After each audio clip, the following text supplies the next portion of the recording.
नमस्कार. माझे नाव तन्मय संदीप चव्हाण, इयत्ता 10वी, शाळा श्रीराम विद्यालय वेरूळ बुद्रुक. तर माझ्या प्रकल्पाचे नाव आहे प्लास्टिक एक समस्या. तर आजच्या युगामध्ये प्लास्टिक सर्वत्र वाढले आहे. जिथे पाहू तिथे सर्वत्र प्लास्टिकच दिसत आहे. यावर अनेक समस्या निर्माण होत आहेत. त्या म्हणजे आज प्रत्येक घरात, प्रत्येक उद्योगांमध्ये, प्रत्येक शाळेमध्ये प्लास्टिकचा वापर खूप जास्त प्रमाणात वाढत आहे. सर्वजण प्लास्टिकचा पिशव्या वापरत आहेत, जिकडे तिकडे टाकून देतात. प्लास्टिकचे दुष्परिणाम भरपूर प्रकारचे आहेत. त्यामध्ये पर्यावरणाचे प्रदूषण. प्लास्टिक सहज विघटित होत नाही, ते जमिनीवर वर्षानुवर्षे तसेच राहते. पाण्याचे प्रदूषण. नद्यांमध्ये, समुद्रांमध्ये फेकलेले प्लास्टिकचे मासे, कासव, पक्षी यांसाठी जीवघेणी ठरत आहे. प्राणी आणि पक्ष्यांचे मृत्यू.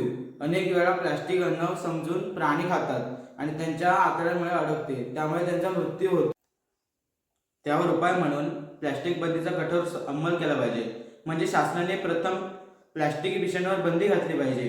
पुनर्वापर पुनर्निर्मिती केली पाहिजे. म्हणजेच वापरलेले प्लास्टिक योग्य प्रक्रियेद्वारे रिसायकल केले पाहिजे. धन्यवाद.